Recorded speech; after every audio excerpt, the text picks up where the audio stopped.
Hello, it's wonderful to have you back. I'm Rudy Maxa. I'm a travel writer and journalist, and perhaps you've watched me and Tommy Danielsen, who is an expert on all things involving points and miles and what kind of aircrafts fly over your house and so on. If you've watched this before, you know we do this periodically. We talk about what's going on in travel, and there's a lot going on today, so we thought we'd touch on some topics for you.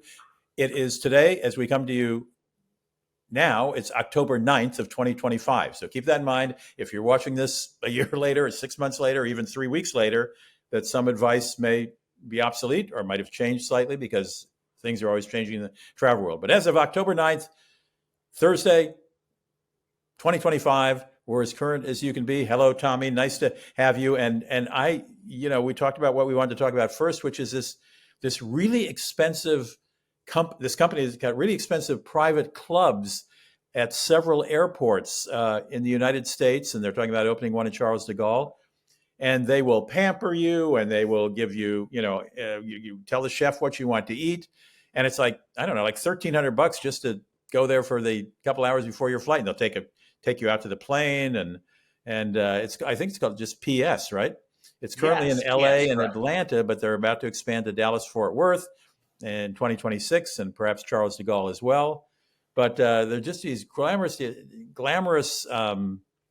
hideaways that make airline lounges look like white tower hamburger places. That's a shot of, I don't know, where is that one there? I don't know, but it's this is the one in Miami. According to this, it looks like it's a 1960s era Pan Am building that is going to be their private terminal. And this is not something that really is new. It's a trend that we're seeing that a lot more people are paying money to fly to get a more premium experience as travel has gotten a lot worse comfort wise, and there's a lot more people that are traveling now, and our airports are not really growing as fast as demand. Well, even within this, there's an even more private suite, isn't there, for over $3,000? What do you think? There is. So the terminal here. So it reminds me of the LAX terminal. They have the same. They've had it for like quite a few years at LAX, where you actually go to the terminals on the opposite side of the runway, kind of over where that museum is, and where the cargo terminal is, and you go through security there, and then when it's time to board, you get driven to the plane. So instead of this is like the Lufthansa first class terminal in Frankfurt or Munich, where you go to the terminal. So the terminal is only in Frankfurt, but there's a first class lounge in Munich. When you arrive at the airport in Frankfurt, you go to the first class terminal, which is for first class passengers, and the top tier with Lufthansa can use that terminal. You go through a private security. You have private customs and border control also. So you literally there's a guy in there that does your passport. And then you get driven to the plane in a Porsche, and they will put your stuff in the overhead and guide you and board you to escort to your seat. But so that's kind of how that works. And this is an extra charge. There's no charge on they that, want right? money for this, though. That's your elite status. This thing charges. Well, it's first class passengers with Lufthansa also. Yeah. Okay. Yeah, but it doesn't cost them any extra money. Right. This is not related to any particular airline, and it costs over $1,000 for just to walk into the main part of it, and then they've got a private suite that you can have. Right. I'm looking for it here. You're looking for it, actually, aren't you? I can't control that. There's that suite for over $3,000. Right. So it's $1,295 per person. Per person. Oh my God. $1,295 per person to visit the salon, which is, you have private security and chef prepared meals and spa services and a private chauffeur to the aircraft. So it's like the LA thing. Then if you want to have a private experience, the private suites, you pay $49.50 for up to 4 people. So in reality, that's not much of an upcharge if you're 4, right? Oh, so it's $5,000 for 4 people, and you have a private suite with a private chef and your own private bathroom and your private shower and all kinds of private stuff. Okay, That's great. All right, I can't afford this, but nice to know it exists. Yes. And for deadly people, or maybe not deadly people, we saw it was announced yesterday that Japan is seeing, or specifically Kyoto, is seeing a high demand in tourism, and they're trying to stem that going back a little bit. So they have instituted a new tax, or it's actually not a new tax; it's just an up to tenfold tax for room rates. It's a lot, when you purchase a hotel room in Kyoto. Yeah. So it's dependent on the price of the room, right? Yeah, the taxes used to be in Kyoto used to be the highest you would pay per night was $7, and now it is. So if your room costs $132 a night, you only pay $1. But if it costs, 50,000 yen, which is $326, I think then you pay $7. Yeah. So the highest number was $7 for that. Oh, this is the new old scheme that's that's starting next year. Yes. Yeah. Okay. So the new scheme will. So the new scheme. What kind of is the kicker here? The luxury hotel, so 100,000 yen, which really, I mean, the Park Hyatt, the Ritz Carlton, the Luxury Collection Hotel. I remember what it's called. Those type of hotels that are there, which are very popular and great properties. I've stayed at all of them using points, of course. They can be a lot more than 100,000 yen, and it's $66 per person per day. Okay, is how much you're going to have to pay. So 100. We should point out 100,000 yen is $653. So if you're paying $653 a night or more for a hotel room, you're going to pay another 66 accommodation tax, which is a whole lot more than. This is more than fourfold. Some of these are tenfold. Correct. So it actually is. It's an outrageous tax. It's $132 per person. No, total for two people per night. Wait a minute. Wait a minute. This is per person in the room? Per person, yes. What? 10,000 yen per person accommodation tax, in addition to the 10% that you're already paying. Who charges tax per person in a hotel room? I mean, the price. That is kind of nuts. And we'll see if this is kind of. So here you can see the Ritz Carlton. I had a much nicer room than that when I was there. Kyoto Ritz Carlton's very, very nice, no question. But do I want to pay $123? The question is, however, when you are staying for free using points, will they charge you the money? Oh, they don't deal with that in this article? They are dealing with it because there's no. If you book on points, hotels could use the published cash rate of the room to calculate the tax. On recent choice privileges and IHG Wonder Award stay in the Japanese cities with accommodation tax, I wasn't charged a tax during booking on site. However, World of Hyatt bookings in Kyoto show the current rate and state variance of this surcharge is not included in the original total room rate and is to be paid at the hotel. So, when you go to Italy, for example, you go to France and whatever, the city tax is something that you get charged regardless. It's not a percentage rate, though. It is a fixed rate. Like in Rome, rate. I think it's like 12 euros per night or something like that. Right. Yeah. So it's they couldn't find availability at the Park Hyatt Kyoto, but where the accommodation tax of 10,000 yen per person, if not all nights, but even if you redeem points at the category 2, the booking process clearly shows that the rate doesn't include taxes and fees. Is this just Kyoto or is this all of Japan? It's just Kyoto. For the moment. Huh. For the moment. I don't see it happening anywhere else. But I think that they're speculating here because it is tough to say, usually this is the percentage of how much you're paying, right? I honestly don't think that my gut feeling is that this won't apply to miles and points being used for redemption. Well, still charging per person, though. I mean, that takes, that. Well, city taxes in Europe are per person, but they are more in line with what Kyoto we're charging now at $7, right? Right, exactly. Yeah, we're talking 3 figures here for one person in a nice hotel. 2 people is, Yeah, it's a $66 per person is the maximum. So $132 total for 2 per night. All right. All right. Moving into United Airlines. are making some moves, and it's kind of popular with new routes being launched for next summer for Europe. It's kind of looking back at this year. You're seeing United using smaller aircraft to do more nonstop flights from Newark to Europe to kind of sporty and interesting destinations. They did it last year, and other airlines have done the same using smaller airplanes like 757s or to an extent 767s also. They sent out a press release yesterday on October 8th about the new nonstop flights that we were doing. We saw that they did Dubrovnik this year, and next year they're adding 3 weekly flights to Split in Croatia. Okay.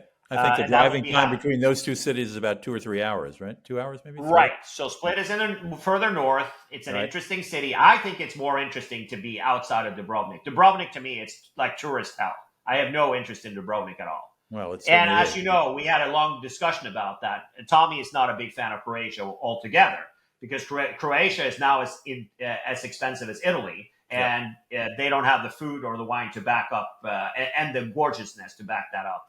Go south to Montenegro. Pardon? Go south to Montenegro.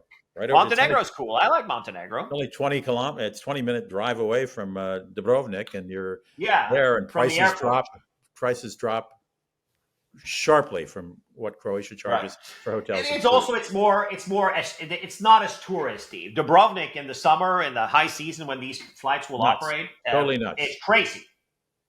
Okay, so that's good. So then you got Bari in Italy, which I think is kind of interesting, right? Yeah, that's interesting. I wouldn't have guessed that as a next destination, but okay. But it's a nice region. Bari is kind of on the boot of Italy, right? Yeah. Like southeast. Right. Yeah, and it's not a very wealthy area, so it's an inexpensive place to visit. Mm-hmm. I'm a little bit baffled by it, to be honest with you. I think that is a crazy destination to pick. I wouldn't have thought of it right offhand either, but United, I guess, has some numbers to back it. Right. And it's also on a 767-300, which, it's pretty top heavy with premium seats. So there's that. But not a lot of seats, less than 200 seats on board that plane, right? Then you've got Glasgow, Scotland. Also, I can see that. That's good. Yeah, I mean they're doing Edinburgh already, right? Yeah. So and looks to me that it will be the daily seasonal service starting on May 8th on a ready for it 737 MAX 8. Wow. So no lie flat seats, domestic first class seats on this airplane. Really? No lie flat seats. Okay. Now this is interesting. The Holy Walk. And Glasgow is the same as flying to London, right? It's 15 minutes shorter. Interesting. The no lie flat seats. Okay. And also Santiago de Compostela in Spain, which is kind of in the Galicia region of Spain, which I think is a much better. It's an exciting area to visit. Also on a 737 MAX. Wow.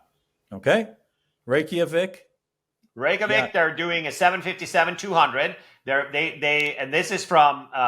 So they have they already are flying there from O'Hare and Newark, I was going to say, yeah, they've already. But they're adding Dulles for this time. Washington Dulles is who's getting that route. Got it. And on a 757-200. And 757-200, fun fact, a 757-200 is also a narrow body plane, which has more range than the 737 before the MAX was out.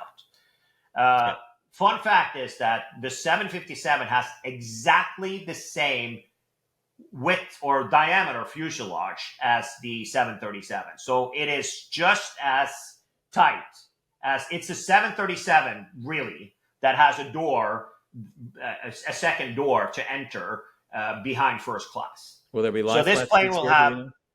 Pardon? Yeah, they will have live flat seats on this one. They will have 16 live flat seats of the old school seats. It's an old plane with an old product, and it's 2+2, but it's obviously lie flat, and there's 16 of those lie flat seats.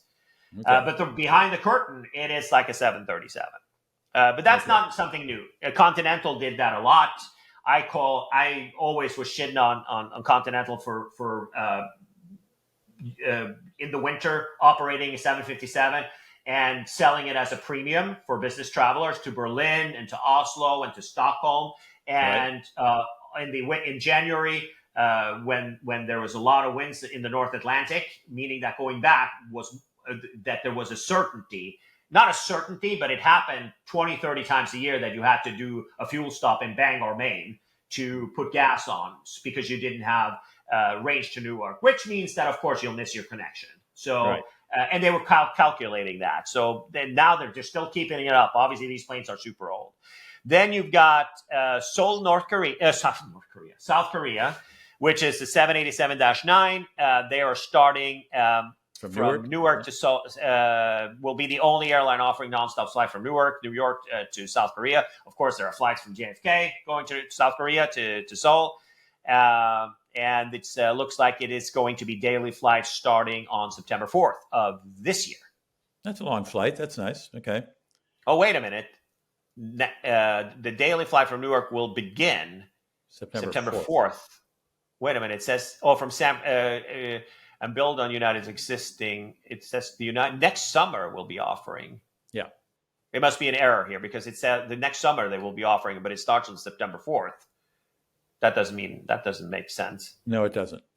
All right. So Tel Aviv from adding a third flight to Tel Aviv from Newark on a 787-9, 4 times weekly service builds to the existing double daily Newark to Tel Aviv. So there is a demand for that. So that's not a new route. They've already got service there from Chicago and Dulles, Washington Dulles too. They've got a lot of service to Tel Aviv. Right. And then, they're reaffirming their strategy of what they did last year. These routes are coming back. Ulaanbaatar from Tokyo on a 737 classic, or not a classic, but an NG. So the former part of 737s, which is Air Mike that was based in Guam, that is now in Tokyo. Then you've got Faro in Portugal, which I'm assuming. Portugal flights. Yeah. Yeah, so Faro is an interesting destination. Faro itself is not, but you got the Algarve coast, which is a beautiful place. I'm especially myself a fan of Albufeira. It's a cool destination. Madeira Island, which is on the 737 MAX, is coming back 3 weeks earlier than in 2025. So that was obviously successful. Bilbao, also probably on a MAX. I'm not saying that with certainty.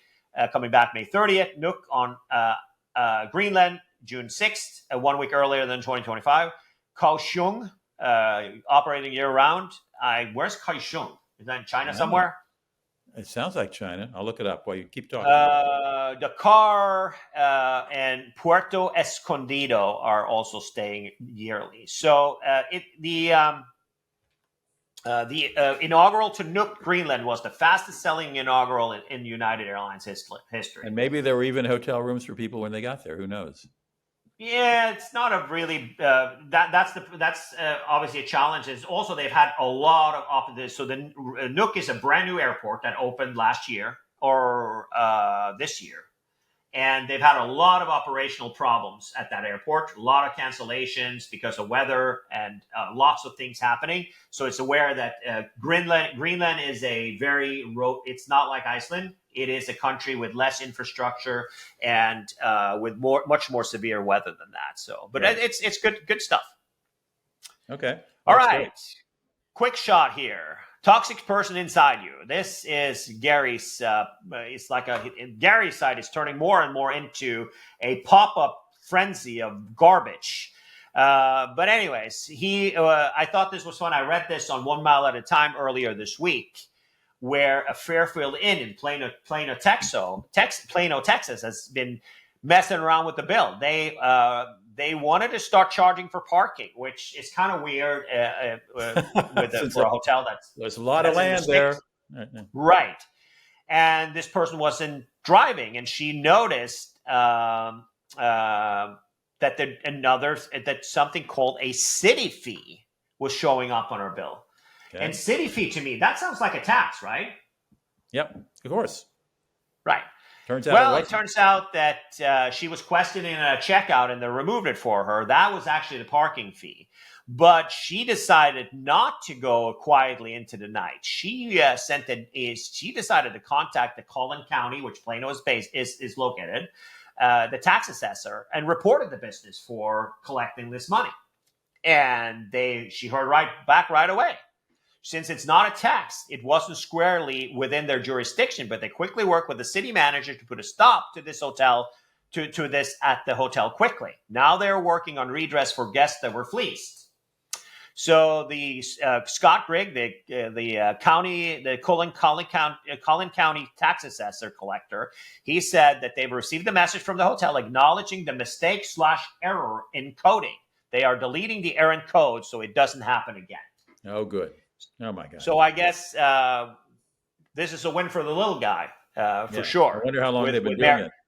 Right, and also what he's saying down here is so true. This was clearly a far more effective path than complaining to Marriott, which in my experience does very little to police the bad behavior of its franchisees. All right. Footnote, I looked up Kaohsiung, that other United destination. It's the second largest city in Taiwan. It's in southern Taiwan. Oh, yeah, of course it is. Yeah, they have the night markets there. What am I talking about? I've been there a long time ago. It's a great place to visit. That's interesting. Yeah, unusual. All right, and also a big airplane going there with the 787-9.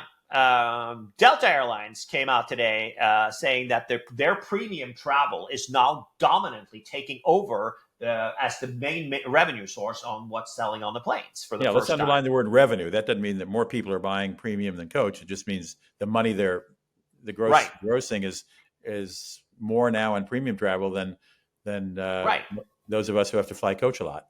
So. In the last quarter, Delta said that ticket revenue from its premium cabin rose 9% from last year to nearly $5.8 billion in the last quarter. It's a lot of money for premium travel. Yeah, and the other interesting number is that the number of award seats available in premium now. Right. Well, I mean, they charge a premium for premium seats. I know, but there was sort of an average of how many award seats they had in the front of the plane. I think you read that to me earlier today. No, I said that I was talking about upgrades. That it's over 85% of domestic first class seats are being sold. Yeah, as an upgrade instead of upgrading elite flyers. So upgrades are becoming much more difficult for free. Yeah. You have the complimentary upgrade system in the United States that's always been kind of the par for the course. Delta is now more interested in selling those seats versus giving elites. What upgrades. A surprise. Oh, good. Well, I mean, I get from, how much I was offered to upgrade from where I live in Sacramento. We go to LA a lot to go internationally. And my last fee from Comfort Plus, or it's not really Comfort Plus on a regional jet, right? But in order for me to get full, I don't collect miles with data. I collect with an international program, and when I collect points, I buy. Usually, it's like $10 or $15 more to be in the premium cabin section. So Economy Plus on United or Main Cabin Extra on Delta. I think it's called Main. What is it called? Delta. Comfort Plus, I think it's called. Comfort. Yeah, it's called Comfort. Yeah. So you have a little bit more legroom. That's pretty much what you get. And you get a free drink. But I paid that extra. The upgrade offer I get for the last flights I've taken between here and LA and back is $29 to be in first class. How long is that flight? A little bit more than an hour. $29. Okay. $29. When I flew to Dallas. Oh, wait a minute. Where did I fly on Delta the last time? I flew somewhere. Usually what I get offered as somebody that doesn't have Delta status, usually what I get offered visiting you in Minneapolis is usually $100 to $149 to upgrade. To upgrade to comfort or upgrade to business? Upgrade to first class. Okay.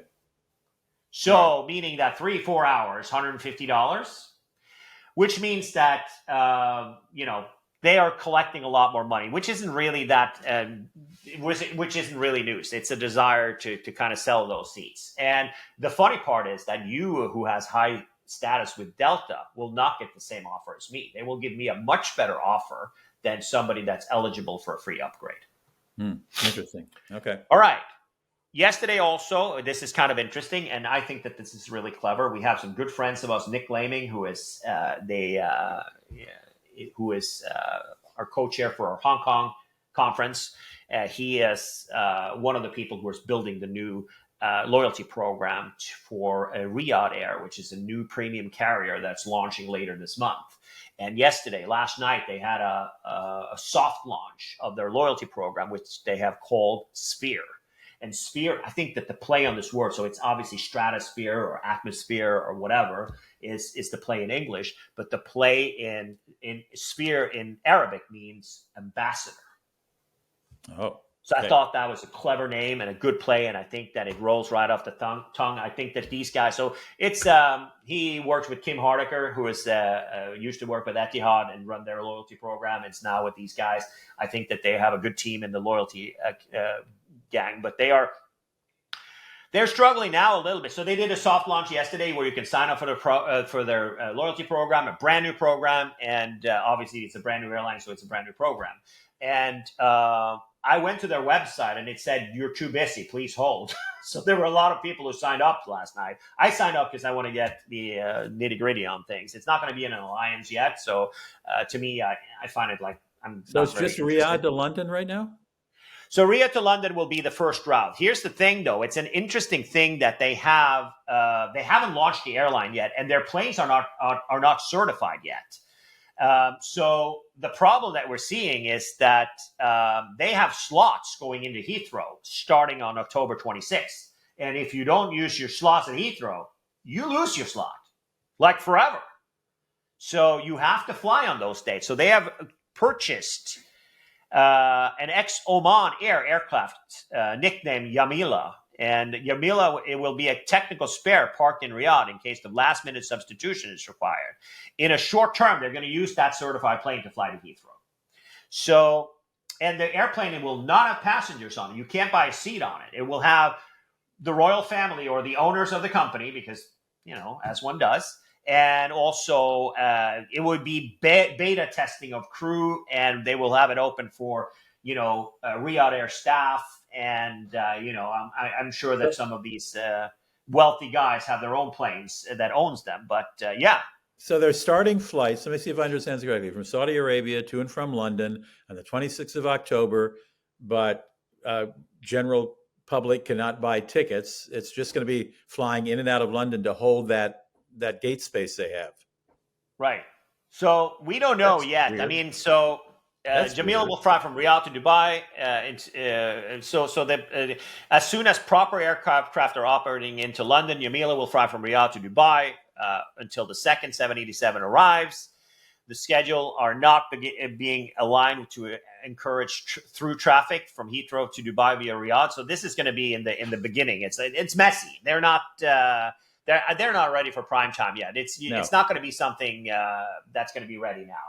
The only reason I brought it up, that I thought that the Sphere loyalty program, we don't know anything about it, but I think that Sphere is a good name, and I think it's a good play because it's ambassador is the name in Arabic. I think that's cool.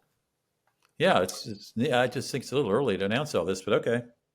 Yeah, I mean, they want to get people in their database, and they've been successful doing that because people have covered it all day.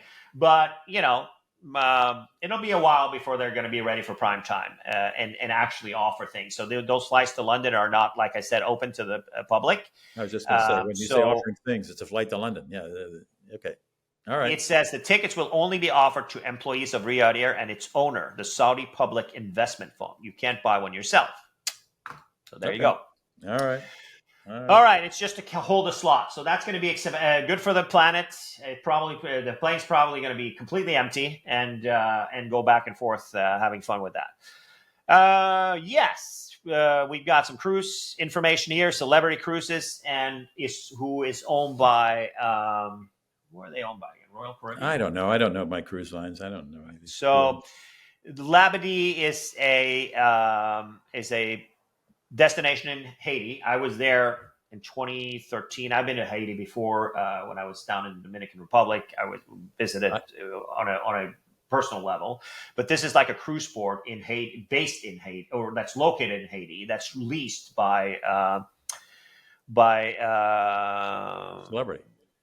Yes, I think it's the Royal Caribbean Group, right? So both Celebrity are owned by a larger group, the Royal Caribbean. So it's the same owners. Royal Caribbean owns this This thing. is sort of it's a blow to Haiti. This is probably a blow to Haiti's economy, isn't it? Well, so this particular gig here, now they're stopped this destination temporarily because of safety concerns in Haiti. But you are in Haiti, but there's a big fence around it.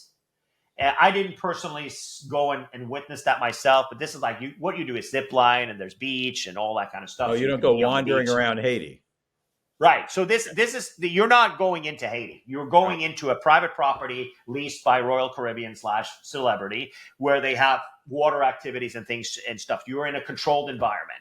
And if you go up to the fence, there will go what I've heard back then. It's been a while. It's obviously over 10 years, and I was there.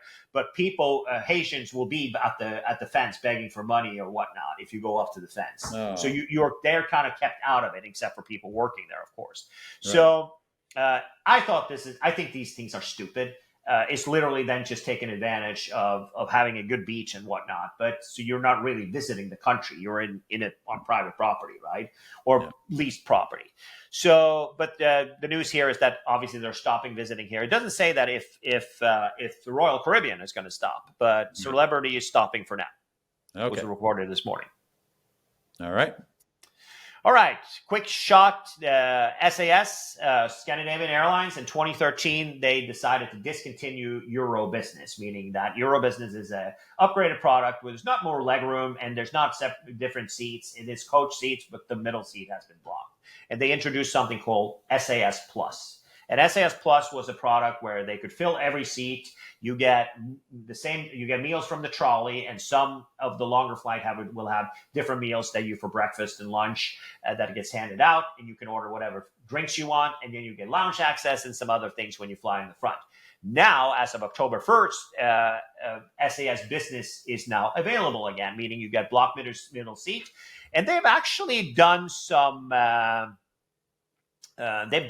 really big product changes, meaning, among other things, they have a superior champagne to any other short-haul flights within Europe, including Air France, who's very into the whole champagne thing, and they have champagne, always real champagne. Same as British Airways, but they have Castelnau. It's Castelnau, but we say Castelnau because it's so terrible you can't even drink it. And they are doing Charles Heidsieck, which a bottle of Charles Heidsieck at the store costs over $70. And they have big bottles in the front. So you get real champagne, you get a nice meal, a good, fully catered nice meal, and of course all of the benefits with the lounge and everything like that. That was implementing on October 1st. And I did some checking. Oslo to London Heathrow is about a little bit more than 2-hour flights. I was able to find for 1,799 Norwegian kroner, which is about $170, is how much it costs one way to fly in business class between those two places. And obviously, it's a more aggressively priced than many others. I was going to say that's a pretty darn good price for a 2-hour flight in a nice business class. Okay. Yeah, good. So they're seeing high demand. That means probably that they're going to make some adjustments. I had a conversation over on our sister channel, Loyalty Leaders Podcast. If you search for that on YouTube, Loyalty Leaders Podcast, you'll find me and Aaron Beckstrom, who is the big chief, the guy who is responsible for their loyalty program, the boss of their loyalty program, and also a product. He could share with us that these prices that they have out there are aggressive, and they will be making changes accordingly in the next few months. Probably not downward. Right. So, probably not. Right. All right. This one was you. It seems like the EU are finally coming to take our fingerprints and our biometrics. Yeah, beginning October 12th, when you go to certain countries, and I say certain because this is going to roll out over time, but if you go to certain EU countries, you will find yourself being fingerprinted and photographed. And that will be kept in some big computer in the sky, which will probably make it easier for you to enter the country the next time. But of course, it's another step toward Big Brother, which could be nothing wrong with it. But don't be surprised when they take your fingerprint, take your picture, because otherwise you don't get into the country. Again, it's rolling out from country to country probably over the next year or so. So it's not every EU country, but I presume the big ones will start right on October 12th. So. Yeah. There you go. So That's all you need to know. It doesn't cost anything. They're not going to charge anything more. That's different. That's coming later, next year. yeah. So it says here that they're starting October 12th, and there's some of these places, select places, they will gradually roll it out. I know that Spain is one of the countries that will implement it immediately, but it will be completed the full implementation is expected by April 10th, 2026. And there's nothing dramatic about this. The United States has been requiring fingerprints and taking a photo of everybody since 2006. So that's been going on for a long time. So I wouldn't say that this is, it's just, I wouldn't say that this is reciprocal, but it's just going to, and also bear in mind that a lot of automated machines have started rolled out in the EU. They didn't have fingerprints, but they took your picture, right? So I don't know how that's going to work, but I hope that since the border now has become a lot more effective with these machines, that they will have fingerprints there as well. I hope that that's going to be the case. And I hope it moves along, people along faster. So look good when you're landing so that your photograph will look nice. Right. There you go. And this is like you said, it's important that this is going to be has nothing to do with the new requirement. The fee that the US has been charging for years for Europeans to visit here, ESTA is what it's called, ESTA. There is a reciprocal thing coming, and that won't not be rolling out. ETIAS is what it's called. Is going to be rolled out in 2026, where you have to pay, I think, like $25 I think it's valid for 2 years, and we were going to have to pay this as well. Yep. Last and not least, what happens to your American Express membership rewards points when you die? That's a very interesting question. Right. So what do you think happens? I don't know. Well, I don't think anything good to benefit me, probably, or my heirs. But your legal representative will need to contact arrange for points to be redeemed. If any points remain after we've done this, we will cancel them. Oh, I need to, it's funny. You should bring this up, Tommy. I just got a question to this. You feeling okay? No, a family member of mine just asked a question, so I want to send him this. I'm going to take just a picture of the URL here because I want to. Send him the link to this video. Yeah. Okay. All right. Yeah, so what does happen? But not so fast. Here's interesting. Our reader contacted American Express following the death of her husband, as per the rule. American Express redeemed his points for statement credit. Statement credit is the worst way to redeem your membership reward points. You receive just 0.45p. This is head for points in the UK, but I assume it's the same thing here. If the points have been transferred to Avios, it should have been possible to get 1p per point. Even if the points have been used for shopping gift cards, it would have given 0.5. So that means that half of the value of these points were lost. Right. So here's the formal complaint, and this was the reply. You have informed us that the primary account holder has recently passed away, and we began the process of closing the accounts. Per our internal policy, when an account is canceled under these circumstances, the annual fee is refunded and applied as a credit to the account. Any accrued MR membership reward points, MR points, are also applied as a credit of a rate of $4.50 per 1,000 points. While I understand that you have requested the MR points to be transferred to another account, we're unable to do this. MR points cannot be transferred between accounts under any circumstances and are typically forfeited or canceled of the account under normal circumstances. As I have been unable to establish an error on American Express, I'm unable to uphold this complaint. So what do you do? My advice in all these cases is so you should ensure that you and your partner have access to each other's account. Upon death, you should consider transferring the points to an Avios account or, a membership. Anywhere, membership reward has a ton of options where you can transfer the points instantly, right? That's kind of what I would do. First of all, how does American Express know you die? Well, you inform them about that. Okay, you inform them about that. So if I'm just doing a what if, so what if I'm not married, but let's say I was married and my spouse died and I was not on her account, couldn't I go in if I knew her password and buy tickets for myself, just as if the dead person was buying tickets for me? I actually am going to do a little research. I just saw that. I found that this is interesting. It might be different rules here in the United States than it is in the UK. It's a good question. I think that at the end of the day, when it comes to financial accounts, you're going to have you can keep those alive. Yeah, that's financial accounts is different from a mileage account. Right. What I would so what I would recommend there are probably terms and conditions, but most programs have it so you can transfer those points over to your spouse or to anybody designated. That as long as the paperwork is in order with that kind of stuff. So. I mean, personally, that's usually what I would suggest that it is, that they are converting the points into the lowest possible value. So can you transfer to Avios for full value? I didn't get. It's not probably in the UK that would be the best play for somebody to get more things out of it. But there are many ways that you can use your membership rewards points. You don't have to. This is Avios is used as an example because this website that I was referring to is in the United Kingdom, so that obviously is the most popular currency there. You can transfer American Express points to Delta. You can transfer it to Flying Blue. You can transfer it to Avios. Multiple types of Avios. Yeah, but not after you're dead. According to that. No, but I mean, that's what I'm saying. Like, I don't, to be quite honest, how it works in this household. We know for a fact that I will drop dead many, many years before my wife will. Yes.